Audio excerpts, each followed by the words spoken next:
Hello दोस्तों, welcome free circuit lab की new video में आपको स्वागत करता हूं। दोस्तों, पिछले वीडियो में मैंने दिखाया कि सर्किट डायग्राम को एक्सप्लेन किया कि एक स्टेबलाइजर कैसे काम करती है।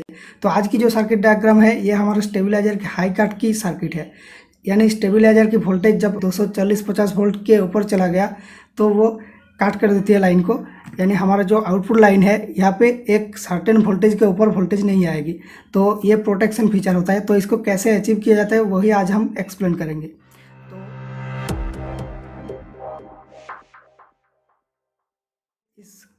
तो आइए देख लेते हैं इस सर्किट में हमें क्या क्या देखने को मिलता है। तो ये जो मेन कंपोनेंट है हमारा, ये है एक रिले। ये रिले ही स्विच करता है, ये लाइन यहाँ से आउटपुट में जुड़ेगी या ये काट होके एक एलईडी में जुड़ जाएगी। ये एनो कनेक्शन में एक एलईडी लगा हुआ रहता है जो कि रेड एलईडी काट आउट की इंडिकेशन करती है। ओके, तो ये हाई वोल्टेज की जो लाइन है ये आके इस रिले में जुड़ेगी और रिले जब ऑफ रहती है तो ये फाइनली आउटपुट में कनेक्टेड रहती है।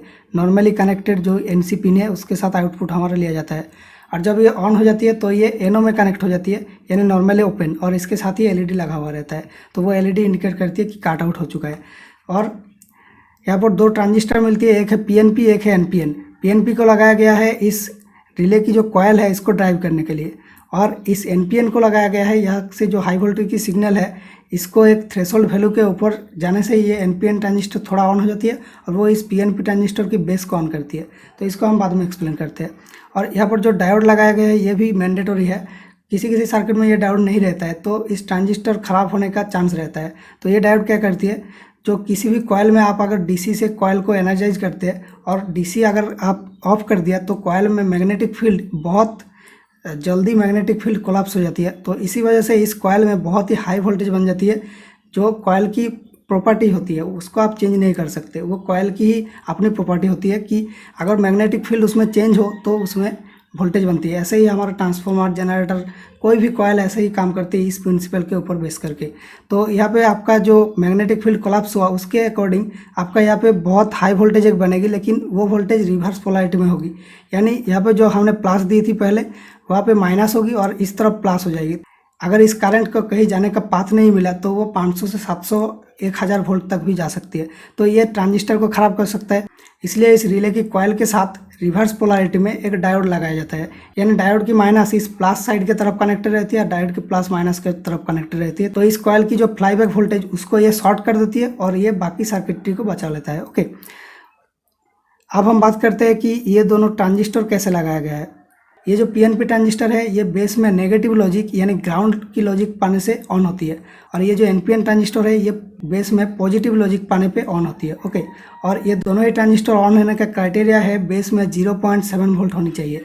यानी एमीटर के रेस्पेक्ट में बेस में 0.7 वोल्ट होनी चाहिए। ओके, तो आइए हम यहाँ से स्टार्ट करते हैं। तो यहाँ से एक स्टेबलाइजर की जो कॉयल है वहाँ पे एक 12 वोल्ट की लाइन होती है निकला हुआ, तो उसमें 12 वोल्ट एसी आती है। तो वो एक सिंगल डायोड रेक्टिफायर से हाफ वेव रेक्टिफिकेशन होकर इस कैपेसिटर में डीसी 12 वोल्ट स्टोर होती है। ओके, वो 12 वोल्ट से थोड़ा ज़्यादा होती है, डीसी करने के बाद 16 वोल्ट की तरफ बन जाता है। ओके, तो 16 वोल्ट यहाँ पे स्टोर हो गया इस कैपेसिटर में, बड़ी कैपेसिटर में। ओके, और यहाँ से जो हाई वोल्टेज की लाइन है वो एक रजिस्टर के अंदर जाती है, उसके बाद एक डायोड के अंदर जाती है, वो एक रेक्टिफिकेशन होती है यहाँ पे, और इस कैपेसिटर में डीसी बन जाती है। ओके, और इस कैपेसिटर के साथ पैरेलल में एक रजिस्टर नेटवर्क कनेक्टेड रहती है।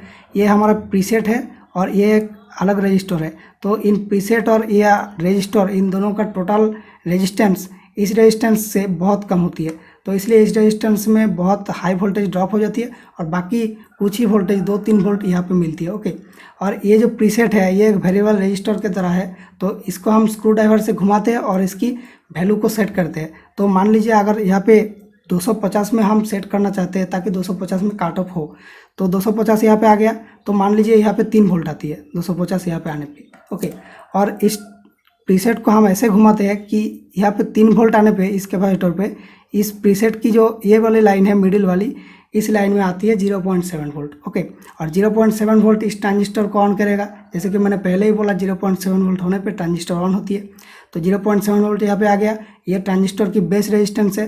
किसी भी ट्रांजिस्टर की बेस में रेजिस्टेंस लगाया जाता है ताकि वो करंट को लिमिट करे। ओके, तो ये करंट लिमिटिंग रेजिस्टर है। और यहाँ पे एक कैपेसिटर लगाया गया है ताकि इस ट्रांजिस्टर को ऑन होने में थोड़ा वक्त लगे।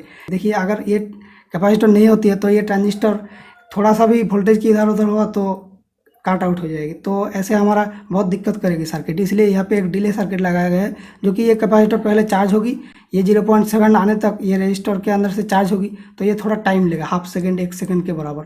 तो उसके बाद ही इसको ऑन करेगा, और जब यहाँ पे वोल्टेज कम हो जाएगी उसको ऑफ करने में भी थोड़ा टाइम लेगा, तो ये स्टेबल कनेक्शन बनेगी। ओके, उसके बाद ये जो पीएनपी ट्रांजिस्टर है, इसकी बेस को एक रजिस्टर दे के पॉजिटिव यानी 16 वोल्ट की जो पॉजिटिव लाइन है उसके साथ कनेक्टेड किया गया है, ताकि ये पीएनपी ट्रांजिस्टर पहले ऑफ रहे। ओके, और जब ये वाले ट्रांजिस्टर एनपीएन ऑफ रहता है तो ये इसकी बेस में यहाँ से पॉजिटिव लाइन मिलती है। ओके, तो ये ऑफ रहती है, तो रिले ऑफ रहती है। और जब भी ये ट्रांजिस्टर ऑन हो गया, यानी यहाँ पे काट आउट की वोल्टेज 250 वोल्ट से ऊपर आ गया, उसके बाद ये ट्रांजिस्टर थोड़ा ऑन हो जाएगा, और वो थोड़ा ऑन होने के बाद ही इस रजिस्टर के थ्रू इसकी बेस को ये ग्राउंड में खींचेगा, और यहाँ पे नेगेटिव लॉजिक मिल जाएगी, तो ये पीएनपी ट्रांजिस्टर भी ऑन हो जाएगी, और वो ऑन होने पे ये जो पॉजिटिव वोल्टेज है वो इस ट्रांजिस्टर के अंदर से जाएगा और वो इस रिले को ऑन करेगा। तो ऐसे हमारा काट आउट की सर्किट काम करती है। तो मुझे उम्मीद है आपको ये समझ में आ गया होगा। तो अगर ये वीडियो पसंद आया तो प्लीज़ लाइक कर देना। इस चैनल का और वीडियोस देखिए, इस चैनल पे जितना भी सारा वीडियो है, कोई भी बकवास वीडियो यहाँ पे नहीं मिलेगी। जितना भी वीडियो है वो हर एक वीडियो आपको कुछ ना कुछ सिखाता है, तो आप इस चैनल की वीडियोज़ को जरूर चेक करें। अगर पसंद आता है तो इस चैनल को सब्सक्राइब करना, और मैं मिलता हूँ नेक्स्ट वीडियो में। आज के लिए इतना ही, थैंक यू।